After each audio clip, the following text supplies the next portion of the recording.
بصوا بقى، في ناس كتير جدا جدا استنوا الريفيوهات دي، وناس اتعطلت بشكل كبير قوي علشان انا وغيري كنا بالنسبه لنا مش قادرين نشتغل ومش قادرين نعمل حاجه ايام المشاكل، واحنا لسه طبعا يعني جنب اخواتنا الفلسطينيين وموضوع من قلبنا والله العظيم، اقسم بالله العظيم.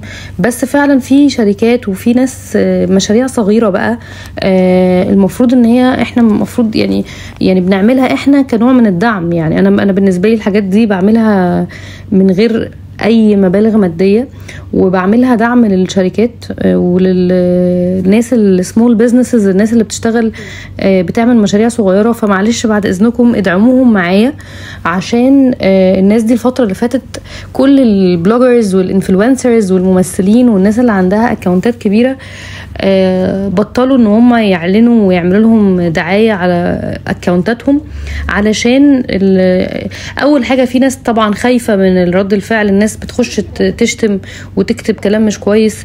تاني حاجه عشان في ناس فعلا كانت متضايقه من قلبها حقيقي ومش قادره تشتغل. بس فانا شايفه ان الناس دي برضو لازم، هنعمل ايه، الدنيا لازم تمشي، المشاريع الصغيره لازم تلاقي دعم مننا.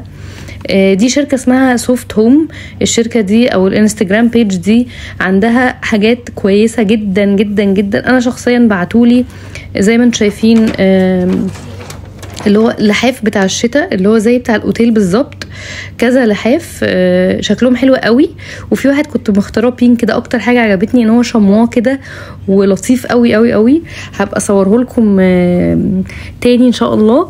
بس هو فعلا خطير خطير خطير، الخامه تجنن والحاجات بتاعتهم حلوه قوي، عايزه اشكرهم قوي. وان شاء الله المره اللي جايه بقى هشتري منهم ملايات، لان انا بحب البيت شيتس قوي، فقريب هشتري منهم ملايات وهفرجكم عليها. ميرسي جدا سوفت هوم، وان شاء الله اكيد مش اخر مره نتعامل فيها سوا باذن الله. ويا ريت لو مش هتشتروا من عندهم حتى تعملوا لايك وشير عشان يوصل لاكبر عدد من الناس ان شاء الله.